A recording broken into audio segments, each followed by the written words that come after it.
Alrighty guys, welcome back to Cobra Vids. It's going to be a short little video. I wanted to talk about brakes. This is a brake rotor. Some of you may not know what that's called, but that is a brake rotor. This is the surface that your brake pads push up against to cause friction to slow your car down, to slow this wheel from spinning. And here are the brake pads. You see how well, let me get a light.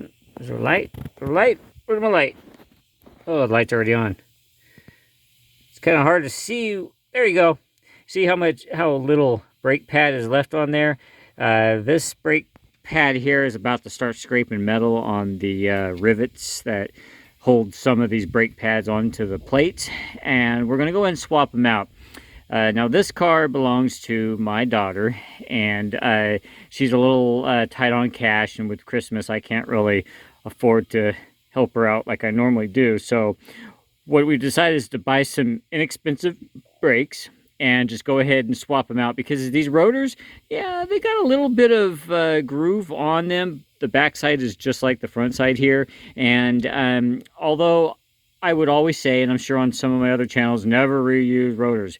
Well, this rotor is really good shape, very little groove, so we're going to go ahead and save them, you know, 75 bucks and go ahead and reuse these rotors because they are in pretty good shape. The pads won't last as long, because it's going to wear out really fast for the first few hundred miles to wear these grooves here into the pad. But if you are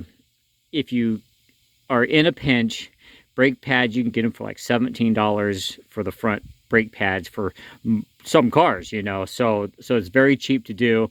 And what we're going to do, we already got the tire off, we got the jack up here, we've got it safely reinforced and everything, so we've already got it torn down to this step here.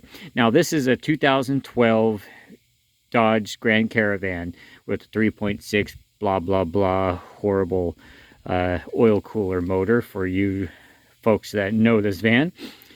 The caliper is held on by 12mm bolts here, and I'll go ahead and get that off and show you that in a second.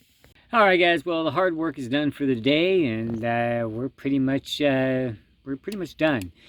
But there's a couple things I wanted to discuss with you folks, okay? Y'all watch Star Trek? You know how they have transporters, right? And it's like a very convenient tool.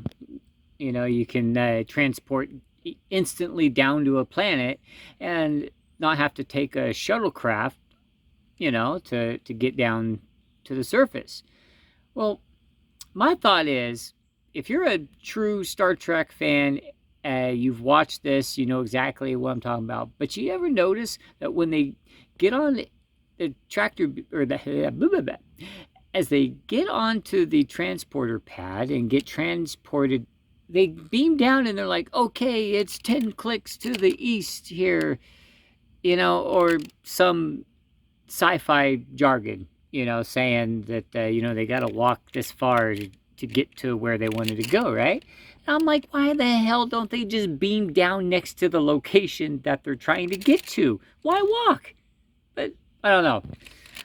Some people say I'm insane. Anyway, something else that I discovered that blew me away, man. You know that little gas pump, little icon on your dash? It's usually located around your gas gauge. You know how either you'll have a little pump handle on this side or a pump handle on that side, right? Some of them have arrows, but the little pump, little emblem there, it's either on this side or that side, and that means that your gas flap is on the side it's pointing to. Either the little gas handle is going to be on the left or right side, or an arrow, right? And I always thought that was to tell if the car was gay or not.